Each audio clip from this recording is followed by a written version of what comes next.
பெண்கள் குறித்து இதுதான் இவங்களோட திமுகவோட பார்வையா இருக்கா அப்படின்னு சொல்லி இது ஒட்டுமொத்த மீடியாக்கள், தமிழக மீடியாக்கள் மட்டும் இல்லாமல் நேஷனல் மீடியாக்களுமே வந்து இதை வந்து தமிழ்நாடு போலீஸ் அவர் வந்து ஒரு எதிர்கட்சி தலைவர், நீங்க தான் 70 வருஷமா ஆண்ட கட்சிங்கிறீங்க, என்னங்க தமிழ்நாடு போலீஸை பார்த்து உங்களுக்கு பயம்? செந்தில் பாலாஜி அவர்களை கைது பண்ணப்ப பாத்தீங்கன்னா ஸ்டாலின் ஐயா தொட்டுப்பா சீண்டிப்பா அப்படின்னு சொல்லிட்டு வீடியோலாம் போட்டாரு. ஏன் இப்ப சொந்த பையனை கைது பண்ணதுக்கு ஒரு வீடியோவும் போடல? என் மேல 16 வழக்குகள் இருக்கு, ஸ்டாலின் அவர்கள் மேல 40 வழக்குகள் இருக்கு. அப்ப அத்தனை தடவை நீங்க கேவலமா கேடுகடத்தனமா பேசியிருக்கீங்க மேடை போட்டு. உதயநிதி அவர்கள் வந்து நான் வந்து இதை காமெடியா பாக்குறேன் அப்படின்னு சொல்லியிருக்காரு. உதயநிதி அவர்களே ஒரு காமெடி பீஸா தான் தமிழக மக்கள் பாக்குறாங்க அப்படின்றத வந்து ஒரு ஜெயகாந்தன் ஐயா சொல்லியிருக்காரு. மனித மனசுல இருக்கக்கூடிய அழுக்குகளின் ஒட்டுமொத்த திரட்டு திமுக அப்படின்னு சொல்லியிருக்காரு.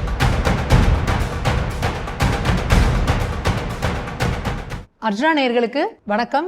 இன்னைக்கு காலையில இருந்து பரபரப்பா தமிழகம் முழுக்க பேசப்பட்டு இருக்க செய்தி என்ன அப்படின்னா, உதயநிதி ஸ்டாலின் அவர்கள் கைது அப்படிங்கிறது தான். அதை பற்றின முழு தகவலை தான் நம்ம இந்த பதிவில் பார்க்க போகிறோம். அதுக்கு முன்னாடி நிறைய பேர் இந்த வீடியோவை சப்ஸ்கிரைப் பண்ணாமல் பார்த்துட்டு இருக்கீங்க. தயவு செஞ்சு சப்ஸ்கிரைப் பண்ணிட்டு பாருங்கள். நிறைய உங்களோட நண்பர்களுக்கும் இந்த வீடியோஸை வந்து ஷேர் பண்ணுங்கள். இது மட்டும் இல்லாமல் நிறைய பேர் இதுலேயும் கமெண்ட் பண்ணுறீங்க, எனக்கு பர்சனலாகவும் வாட்ஸ்அப் பண்ணி உங்களோட கருத்துக்களை தெரிவிக்கிறீங்க. உங்கள் எல்லாருக்கும் உங்களோட அன்புக்கும் மிக்க நன்றி. உதயநிதி ஸ்டாலின் அவர்கள் இந்த காவிரி நீர் பிரச்சனை குறித்து தஞ்சாவூரில் போய் ஒரு ஆர்ப்பாட்டத்தில் கலந்துக்கிட்டாரு. அந்த ஆர்ப்பாட்டத்தில் பேசும்பொழுது வழக்கம் போல அவருக்கு வாயை திறந்தாலே வந்து பெண்களை ஆபாசமாக பேசுறது, இழிவுபடுத்துறது, டபுள் மீனிங்கில் பேசுறதுன்னு அந்த திமுகவோட வளர்ப்பு அது அப்படியே அதே மாதிரி தான் பேசுவார். அது போல் அங்கே அவர் பேசிகிட்டு இருக்கும்பொழுது விஜய் அவர்களை குறித்து அங்கே நடிகை த்ரிஷா அவங்க பேரை வந்து அங்கே இருக்கிற தொண்டர்கள் எல்லாம் த்ரிஷான்னு கத்தவும், அப்போ அதுக்கு இது பண்ணுற மாதிரி ஒரு அசிங்கமான ஒரு டபுள் மீனிங்கில் வந்து இவர் வந்து அங்கே பேசுகிறாரு. இது இந்தியா முழுக்க குறிச்சுக்கோங்க, தமிழ்நாட்டில் மட்டும் இல்லை இந்தியா முழுக்க ஒரு பெரிய இது பண்ணுச்சு. நேற்று முழுக்க நார்த் மீடியாக்களில் முதற்கொண்டு இந்தியாவில் நேஷனல் மீடியாக்கள் அத்தனையுமே இதை போட்டு இது போல ஒரு எதிர்கட்சி தலைவராக இருக்கக்கூடியவர், ஒரு எல்ஓபி லீடர் ஆஃப் ஆப்போசிஷனாக இருக்கக்கூடிய ஒருத்தர் வந்து எப்படி வந்து இந்த மாதிரி வந்து ஒரு மேடையில் வந்து பேசலாமா, அப்போ பெண்கள் குறித்து இதுதான் இவங்களோட திமுகவோட பார்வையாக இருக்கா அப்படின்னு சொல்லி நேற்று ஒட்டுமொத்த மீடியாக்கள், தமிழக மீடியாக்கள் மட்டும் இல்லாமல் நேஷனல் மீடியாக்களுமே வந்து இதை வந்து பெரிய லெவலில் எடுத்து அதை டிபேட் பண்ணாங்க. எல்லாரும் பேசிகிட்டு இருந்தாங்க. நிறைய பேர் வந்து உதயநிதி ஸ்டாலின் அவர்கள் வந்து பேசினது தப்பு, அதுக்கு வந்து மன்னிப்பு கேட்கணும் அப்படின்லாம் சொல்லி நிறைய பேர் வந்து கண்டனங்களை தெரிவிச்சிட்டு இருந்தாங்க. தஞ்சாவூரை சேர்ந்த தாவேகா நிர்வாகி பைரவி அப்படிங்கிறவங்க வந்து மகளிர் அணி நிர்வாகி, அவங்க தாவேக்கால அவங்க போய் ஒரு கம்ப்ளைண்ட் வந்து உதயநிதி ஸ்டாலின் அவர்கள் மேல கொடுக்குறாங்க. அதை பேஸ் பண்ணி அவர் மேல கிட்டத்தட்ட 9 பிரிவுகளின் கீழே அவர் மேல வழக்கு பதிவு பண்ணியிருக்கிறாங்க. என்னென்ன பிரிவுகள்னு பார்ப்போம். BNS பாரதிய நியாய சன்னிதா 2023 பிரிவு 196, பிரிவு 192, பிரிவு 352, பிரிவு 79, பிரிவு 296B, பிரிவு 61, பிரிவு 352, அது இல்லாமல் தமிழ்நாடு பெண்கள் துன்புறுத்தல் தடுப்பு சட்டம் பிரிவு 4, தகவல் தொழில்நுட்ப சட்டம் 2000 பிரிவு 67, இப்படி 9 இது கீழே பண்ணியிருக்காங்க. இதெல்லாம் என்ன வருதுன்னா, மதம், மொழி, இனம் அடிப்படையில் வந்து சமூகங்களுக்கிடையே வந்து பகைமையும் வெறுப்புணர்வையும் தூண்டுறது அப்படிங்கிறது, ஒற்றுமையை குலைக்க விரோதமாக பேசுறதுங்கிறது 196. அடுத்தது வந்து பொய்யான தகவல், வதந்தி, அப்புறம் தவறான தகவல்களை வந்து பரப்புறது அப்படின்றது வந்து 192. அடுத்தது வந்து பொதுமக்களுக்கான அமைதியை குந்தக விளைவிக்க வகையாக வந்து பேசுறது, இல்லை பொதுமக்களை வந்து வன்முறைக்கு தூண்டுறது, அவமதிக்கிறது திட்டமிட்டு அப்படிங்கிறதுலாம் வந்து 352 வருது. அடுத்தது வந்து ஒரு பெண்ணை மரியாதையே இல்லாமல் பேசுறது, அவமதிக்கும் நோக்கத்தோட திட்டமிட்டு வந்து ஒரு செயலாலோ இல்லை சொல்லாலோ பேசுறது அப்படிங்கிறதுக்கு வந்து சட்டப்பிரிவு 79. அடுத்தது ஆபாசமான அல்லது ஒழுக்கக்கேடான வார்த்தைகளை பேசுறதோ பாடுறதோ இல்லை செயல்கள் மூலியமாவோ பொதுமக்களுக்கு இடையூறு அல்லது தொந்தரவு செய்யறது அப்படிங்கிறது வந்து சட்டப்பிரிவு 296B வருது. அடுத்தது வந்து பெண்களை துன்புறுத்துதல், தொந்தரவு செய்தல் அல்லது அவமதிக்கும் செயல்களில் ஈடுபடுதல் அப்படிங்கிறது சட்டப்பிரிவு 17 வருது. அடுத்து சமூக வலைதளங்களில் ஆபாசமான அல்லது ஒழுக்கக்கேடான தகவல், படம், வீடியோ ஆகியவற்றை வெளியிடுதல் அப்படிங்கிறது வந்து சட்டப்பிரிவு 67 வருது. அடுத்தது பெண்களை துன்புறுத்துதல், தொந்தரவு செய்தல் அல்லது அவமதிக்கும் செயல், இதுக்கு வந்து சட்டப்பிரிவு 4. அடுத்தது வந்து குற்றவியல் மிரட்டல், அதாவது கிரிமினல் இன்டிமிடேஷன், அச்சுறுத்தும் வகையிலான மிரட்டல், இது சட்டப்பிரிவு 351ல் 2. அடுத்தது குற்றத்தை செய்ய பலர் இணைந்து செயல்படுதல் அல்லது பொதுவான நோக்கத்துடன் ஒரு குற்றத்தில் ஈடுபடுறது, இது வந்து சட்டப்பிரிவு 61. இந்த மேற்கொண்டு கிட்டத்தட்ட 9 பிரிவுகளின் கீழே உதயநிதி ஸ்டாலின் அவர்கள் மேலே வழக்கு பதிவு செய்யப்பட்டிருக்கு. அவர் கைது செய்யப்பட்டு தஞ்சாவூருக்கு இப்போ அழைத்து செல்லப்பட்டிருக்கிறார். இதில் காலையில் வந்து பார்த்தீங்கன்னா அவர் வீட்டில் ஃபுல்லாக திமுககாரங்க எல்லாம் குமிஞ்சிக்கிட்டு காவல்துறை அதிகாரிகளோட கடுமையான வாக்குவாதம். வெளியில் ஃபுல்லாக பார்த்தீங்கன்னா திமுக தொண்டர்கள்லாம் குமிஞ்சு பயங்கரமாக பேரிகார்டை பிடிச்சி தள்ளுறது, காவல்துறை அதிகாரிகளை வந்து இது பண்ணுறது அப்படின்னு சொல்ல முடியாத அளவுக்கு அமளியில் வந்து ஈடுபட்டாங்க. கடைசியாக ஒரு வழியாக ஒத்துக்கிட்டு உதயநிதி ஸ்டாலின் அவர்கள் வந்து பார்த்தீங்கன்னா காலங்கத்தாலேயே போய் போலீஸ் நிற்கிறாங்க. இவர் அவ்வளோ தைரியமாக இருக்கவர் வர வேண்டியதானே. தமிழ்நாடு போலீஸ், அவர் வந்து ஒரு எதிர்க்கட்சி தலைவர், நீங்கள் தான் 70 வருஷமாக ஆண்ட கட்சிங்கிறீங்க, என்னங்க தமிழ்நாடு போலீஸை பார்த்து உங்களுக்கு பயம்? அவர் போயிட்டு உட்காந்துட்டு உடனே மாசு கேட்குறாரு, ஏங்க காலை கடந்த முடிக்க வேணாமாங்க அப்படின்னு கேட்குறாங்க. இதே நீங்கள் அடுத்தவங்கள இருந்தால் என்ன சொல்லிப்பீங்க? ஐயோ போலீஸை பார்த்தோன்னா கக்கூசுக்குள்ளே போய் ஒழிஞ்சுக்கிட்டாங்க அப்படின்னு நீங்கள் இதே அடுத்தவங்களா இருந்தால் கேட்பீங்க. ஆனால் நாங்கள் அப்படிலாம் கேட்க மாட்டோம். நீங்கள் எப்படி இருந்தாலும் ஒரு போலீஸுக்கு வந்து உங்கள் மேலே வழக்கு பதிவு பண்ணியிருக்காங்க, விசாரணைக்காக கூப்பிட்றாங்கன்னா அதுக்கு ஒத்துழைக்க வேண்டியது தானே உங்களோட கடமை. கடைசியாக ஒரு வழியாக ரொம்ப நேரம் பேசி பஞ்சாயத்து பண்ணி வந்து வண்டியில் ஏறினார். எப்படி இந்த வடிவேல் வந்து ஏறுவார்ல, நானும் ரவுடி பாருங்க, நானும் தான் போலீஸ் ஸ்டேஷனுக்கு போகிறேன்ற மாதிரி வண்டியில் ஏறி உட்காந்துட்டு தலையாட்டி டாட்டாலாம் காமிச்சிட்டு அதுக்கப்புறம் வந்து ப்ரெஸ் மீட் அங்கே எல்லாரும் மைக்க நீட்டுறாங்க. என்னங்கன்னு கேட்டால் ப்ரெஸ்ஸில் என்ன சொல்கிறாரு அப்படின்னா, நான் பேசவே இல்லைங்க, அப்படிலாம் சும்மா கட் காப்பி பேஸ்ட் பண்ணி எல்லாம் பண்ணிட்டு இருக்கிறாங்கிறாரு. எப்போ நீங்கள் பேசுனதை லைவ்ல ஊர் உலகமே பார்த்துச்சு, அதை வீடியோவே கட் பண்ணி எடுத்து போட்டு இந்தியா முழுக்க காரி துப்புனாங்க உங்கள நேற்று ஃபுல்லாக. ஏதாவது மீடியா திறந்து பார்த்தீங்களா என்னன்றது தெரியல. அப்போ கட் காப்பி பேஸ்ட் பண்ணிட்டாங்க அப்படின்றாரு. அதுக்கப்புறம் என்ன சொல்கிறாருன்னா, இவங்கெல்லாம் பிரெயின்லெஸ் பீப்புள், இவங்களுக்குலாம் மூளையே கிடையாது, full of bunch of idiots அப்படின்றாரு. இவங்க மேலே வழக்கு துரத்தவங்க இங்கே இருக்கிற தாவேக அரசில் இருக்கிறவங்கள பஞ்ச் ஆஃப் இடியட்ஸ் தான், இவங்களெல்லாம் நான் எப்படி ஃபேஸ் பண்ணணுமோ பண்ணிக்கிறேன் அப்படின்னு சொல்லி, அதாவது இந்த ஜெய் ஒரு படத்தில் சொல்லுவார்ல, நான் ஒன்றும் அழுவில் கண்ணு வேர்க்குது அப்படிங்கிற மாதிரி அவர் தைரியமாக இருக்கிற மாதிரி காமிச்சுக்கிறாராம். இவரை இப்படி கிளம்பி இவரை கூட்டிகிட்டு போயிட்டாங்க. இந்த பக்கம் பார்த்தீங்கன்னா எல்லாரும் ஸ்டாலின் ஐயா எங்கன்னு தேடுறாங்க.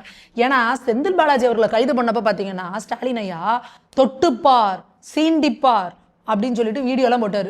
நீங்கள் திமுகவை சாதாரணமாக நினச்சிடாதீங்க, நாங்கள் மட்டும் எந்திரிச்சோன்னு வச்சுக்கோங்க அப்படிலாம் வீடியோ போட்டாருன்னு நம்ம பார்த்தோம். ஏன் இப்போ சொந்த பையனை கைது பண்ணதுக்கு ஒரு வீடியோவும் போடலை? ஸ்டாலின் ஐயா எங்கே இருக்காருன்னு தெரியல. அடுத்தது பார்த்தீங்கன்னா வழக்கம் போல் இவங்களுக்குன்னு சில பேர் இருப்பாங்கல்ல, சில பீஸுங்க, அவங்களாம் வந்துட்டு ஆர்எஸ் பாரதி ஐயா பதட்டத்தில் என்ன பண்ணுறது தெரியுமா, ஏங்க என்னங்க இப்படி அநியாயமாக இருக்குது, நாங்கள் எம்ஜிஆர் காலத்திலே பேசணுங்க, ஜெயலலிதா காலத்திலே இப்படி தாங்க பேசணும், எல்லா காலத்துலையும் இப்படி தான் நாங்கள் பேசணும், எடப்பாடி ஆட்சி காலத்துலையும் இப்படி தான் பேசணும். அந்த ஒரு இதில் வடிவேல் சொல்லுவாங்கள்ல, என்னையும் அவன் ரொம்ப கேவலமாக பேசுவான், அவன் குடும்பத்தை நான் ரொம்ப கேவலமாக பேசுவேன், இதை நாங்கள் ஒரு வழக்கமாகவே வச்சுருக்கோம் அப்படிங்கிற மாதிரி இதை ஒரு பெருமையாக ப்ரெஸ்ஸில் வந்து சொல்கிறாரு. இவருக்கு வெக்கமாக இல்லை? இவர் சொல்கிறாரு, என் மேலே 16 வழக்குகள் இருக்குது, ஸ்டாலின் அவர்கள் மேலே 40 வழக்குகள் இருக்குது. அப்போ அத்தனை தடவை நீங்கள் கேவலமாக கேட்டுக்கிட்டதனமாக பேசியிருக்கீங்க மேடை போட்டு, அப்படிலாம் வழக்கு இருக்குது, ஆனால் கூட எங்கள் மேலே கைதுலாம் பண்ணதில்லை, விசாரணைக்கு தான் கூப்பிடுவாங்க அப்படிங்கிறாரு. அடுத்து ஒரு தாம அன்பரசன் மீடியா போட்டு, நாங்கள் 75 வருட பாரம்பரியமான கட்சி, நீங்கள் சும்மா திமுகவை இப்படிலாம் சீண்டிக்கிட்டு இருக்காதீங்க அப்படின்னு ஸ்டாலின் ஐயாவை டைலாக்காக அவர் மவுத்து பிசா வாடகை வாய இன்னைக்கு தாம அன்பரசன் வந்து பேசிட்டு போயிருக்காரு. இது எல்லாத்தையும் மக்கள் கவனிச்சுக்கிட்டு தான் இருக்கிறாங்க. திமுக அப்படின்னாலே ஆபாச பேச்சு அப்படிங்கிறது எல்லாருக்கும் தெரியும்.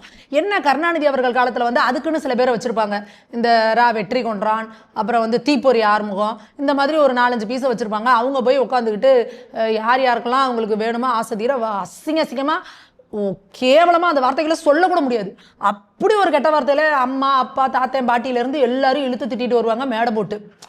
அதுக்கப்புறம் கூட பார்த்தீங்கன்னா ஸ்டாலின் அவர்கள் கூட சிவாஜி கிருஷ்ணமூர்த்தி அந்த மாதிரி இன்னும் கொஞ்சம் ஹை லெவல்னா சைதை சாதிக்கு இந்த மாதிரி வச்சிருந்தாங்க. ஆனால் உதயநிதி ஸ்டாலின் என்ன பண்ணிட்டாருன்னா, அவரே களத்தில் இறங்கிட்டாரு. அவரே பார்த்தீங்கன்னா ஏற்கனவே சசிகலா அம்மையாரை பற்றி கேவலமாக பேசினாரு, அவர் எடப்பாடி அவர்களை வந்து கேவலமாக பேசினாரு.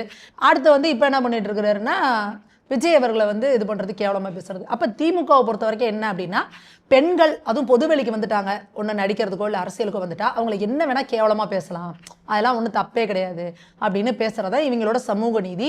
பெண்ணுரிமை காவலர்கள்னு பேசிக்கிற வெக்கங்கட்டத்தனமாக ஒரு மேடை போட்டு எப்படி நீங்கள் இந்த மாதிரி கேவலமாக பேசுவீங்க அப்படின்னு புரியல. அப்போ உங்கள் மனசுக்குள்ளே எவ்வளோ வன்மமும் அழுக்கும் இருக்குது, பெண்களை பார்த்தா நீங்கள் எப்படி பார்க்குறீங்க? அப்போ நீங்கள் ஒரு மேடையில் இப்படி பெண்களை ஆபாசமாக பேசுகிறீங்கன்னா, அப்போ நீங்களாம் தனியாக இருக்கிறப்பெல்லாம் நீங்கள் என்ன மாதிரி நடந்துப்பீங்க? அப்போ எப்படி நீங்கள் பெண்களை பார்ப்பீங்க? அப்போ பெண்களை பற்றின உங்கள் பார்வை என்ன? அப்போ இவ்வளோ அழுக்கும் குப்பையுமா கேவலமாக இருக்கிறீங்களே நீங்கள், உங்கள் மேலே வழக்கு தொடுத்தா உங்களுக்கே இவ்வளோ கோவம் வருது? என்ன சட்டப்படி தானே வழக்கு போட்டிருக்காங்க, வேற ஒன்றும் இல்லை, போய் விசாரிக்க வேண்டியதானே. இன்னைக்கு திமுகவில் இருக்க தொண்டர்கள்லாம் பார்த்தீங்கன்னா எங்கே பார்த்தாலும் கலவரம், எங்கே பார்த்தாலும் நடு ரோட்டில் படுத்து கிடக்குறாங்க. ஏன் நடு ரோட்டில் படுத்து கிடக்குறா? தஞ்சாவூருக்கு தானே கூட்டு போகிறாங்க, தஞ்சாவூருக்கு போ, அங்கே போய் போலீஸ் ஸ்டேஷன் முன்னாடி படுத்து கிட. எல்லாரும் படுத்துட்டு போகிற வர இளைஞர்களை போகிற பொதுமக்களுக்கு இடைஞ்சல் கொடுக்குறது. அதில் வந்து ஒரு இளைஞர் வந்து கேட்குறாரு, ஏங்க எதுக்குங்க வந்து எங்களை டிஸ்டர்ப் பண்ணுறீங்கன்னு சொல்லி கேட்டதுக்கு அந்த இளைஞரை அவ்வளோ பேர் சேர்ந்து தாக்குறாங்க. யார் கொடுத்தது உங்களுக்கு இந்த அதிகாரத்தை? அப்ப திமுக அப்படின்னாலே தமிழக மக்களுக்கு பிரச்சனை, பொதுமக்களுக்கு இடைஞ்சல் கொடைச்சல், இதை கொடுக்கறது தான் திமுகவோட வேலையா இருக்கு. உதயநிதி அவர்கள் வந்து நான் வந்து இதை காமெடியா பாக்குறேன் அப்படின்னு சொல்லியிருக்காரு. உதயநிதி அவர்களே ஒரு காமெடி பீஸா தான் தமிழக மக்கள் பாக்குறாங்க அப்படின்றத வந்து அவர் புரிஞ்சுக்கிற நாள் ரொம்ப தூரத்துல எப்ப புரிஞ்சுப்பாருன்னு தெரியல. இன்னைக்கு ஒட்டுமொத்த திமுகவும் ஆடி போய் உட்காந்துருக்காங்க. இப்ப ஸ்டாலின் அவர்கள் வந்து அவங்க நிர்வாகிகள்லாம் கூப்பிட்டு ஒரு அவசர மீட்டிங் ஒன்று போட்டிருக்காரு அப்படின்ற தகவலும் வந்திருக்கு. உதயநிதி ஸ்டாலின் அவர்களை கைது பண்ணதுல பயங்கர பதட்டத்திலையும் பயத்திலையும் இருக்கிறாங்க. என்ன செய்ய போறாங்க அப்படின்றத பார்ப்போம். தொடர்ந்து இந்த திமுக எப்பவுமே இந்த மாதிரி அநாகரிகமா பேசுறது, பெண்களை கேவலப்படுத்துறது, எந்த இது இருந்தாலும் சரி, போதை கலாச்சாரம், சாராயம், கள்ளச்சாராயம், இப்படி பெண்களுக்கு பாதுகாப்பு இல்லாம போறது, சட்டம் ஒழுங்கு பிரச்சனைன்னு திமுக ஆட்சிக்கு வந்தாலே தமிழகம் வந்து ஒரு மோசமான ஒரு நிலைமைக்கு போகும். அது கடந்த 5 ஆண்டுகள்ல அது ஒரு எக்ஸ்ட்ரீம் லெவலுக்கு போச்சு. அது எந்த லெவலுக்கு அப்படின்னா இன்னைக்கு வரைக்குமே வந்து இந்த தமிழ்நாடை வந்து பெண்களுக்கு எதிரான பாலியல் குற்றங்கள் அதிகமாயிட்டே தான் இருக்குது. போதை கலாச்சாரம் நம்மளால இது பண்ண முடியாத அளவுக்கு, கண்ட்ரோல் பண்ண முடியாத அளவுக்கு, ஒரு தலைமுறையே காலி பண்ற அளவுக்கு கொண்டு போயிருக்காங்க. இன்னொன்னு இவங்களுக்குலாம் என்ன திமுருனா, ஆர்எஸ் பாரதி அவர்கள் பேசுறாங்க, நாங்களாம் பெண்களை கேவலமா பேசுவோம், ஆபாசமா பேசுவோம், என்ன வழக்கு போட்டுக்கோ, எது கைது பண்ணுவ அப்படின்னா, அப்ப யார் உங்களுக்கான அந்த அதிகாரத்தை கொடுக்கறது? நீங்க மக்கள் பிரதிநிதியா மக்கள் ஓட்டு போட்டு உங்களுக்கு உட்கார வைக்கலன்னா நீங்க இன்னைக்கெல்லாம் உட்காந்து இப்படி மேடை போட்டு பேசிட்டு இருக்க முடியுமா? அப்ப அப்படி உட்கார வச்ச மக்களை, பெண்களை நம்ம இழிவா பேசுறமேனு ஒரு குறைந்தபட்ச அறிவு கூட இல்லாம, என் இஷ்டத்துக்கு நான் என்ன வேணா கசகசன்னு பேசுவேன், ஆனா நீங்களாம் வந்து என் மேல நடவடிக்கை எடுக்கக்கூடாது, எடுத்தா நாங்க வந்து ஊரையே ஸ்தம்பிக்க வைப்போம், நாங்க வந்து அப்படியே நடு ரோட்ல படுத்துக்கிட்டு போற வரவனாலாம் அடிப்பேன், கடையை மூடுன்னு சொல்லுவோம் அப்படின்னா, அப்ப என்ன நீங்க என்ன சர்வாதிகார ஆட்சி பண்ணலாம் நீங்க நினைச்சிட்டு இருக்கீங்களா? அப்ப என்ன திமுகவோட கண்ட்ரோல்ல தான் தமிழ்நாடு இருக்குன்னு நினைச்சிட்டு இருக்கிறீங்களா? அதனால எல்லா இடத்துலயும் எல்லாமும் நடக்காது. ஓடமும் ஒரு நாள் வண்டியில ஏறும், வண்டி ஒரு நாள் ஓடத்துல ஏறும்பாங்க. அதனால திமுக இனிமே வந்து இனி மக்கள் எப்படி இருக்கிறாங்க, மக்கள் எந்த மாதிரியான ஆட்சியை எதிர்பார்க்குறாங்க, எந்த மாதிரியான அரசியல்வாதிகளை எதிர்பார்க்குறாங்கிறத இனிமே ஏதாவது கொஞ்சம் யோசிச்சு சோசியல் மீடியாலாம் கொஞ்சம் படித்து, எல்லாருக்கும் உங்களுக்கு இப்போ எழுதி கொடுக்குறது, துண்டு சீட்டு எழுதி கொடுக்குறதுக்கு ஆளை போட்டுடுறீங்க, உங்களோட சோசியல் மீடியாக்கெல்லாம் அட்மினை போட்டு வச்சிடுறீங்க. என்ன கால நிலவரம், நாட்டில் என்ன நடக்குது அப்படின்றதே உங்களுக்கு வந்து புரியறது கிடையாது. தயவு செஞ்சு கொஞ்சம் புரிஞ்சுக்கிட்டு இனிமேலாவது கொஞ்சம் நீங்கள் மாற்றிக்கிட்டீங்க அப்படின்னா தான் இனி வரும் காலங்களில் திமுகன்னு ஒரு கட்சி இருக்குது அப்படின்றதாவது இருக்கும். இல்லைன்னா திமுகன்னு ஒரு கட்சி இருந்துச்சு அப்படின்னு வந்து நம்ம பிள்ளைங்களுக்குலாம் சொல்கிற அளவுக்கு ஆகிடும். உண்மையாலுமே அது நல்லது, தமிழகத்துக்கு உண்மையாலுமே அது நல்லது. ஏன்னா திமுக அப்படிங்கிறது வந்து ஜெயகாந்தன் ஐயா சொல்லியிருக்காரு, மனித மனசுல இருக்கக்கூடிய அழுக்குகளின் ஒட்டுமொத்த திரட்டு திமுக அப்படின்னு சொல்லியிருக்கிறாரு. நம்ம யாரெல்லாம் ஒரு வக்கரமா மனசுக்குள்ள நம்ம பாருங்க, அந்த வக்கரத்தை அப்படியே ஓப்பனாவே பேசுவாங்க, அதுதான் திமுக காரங்க.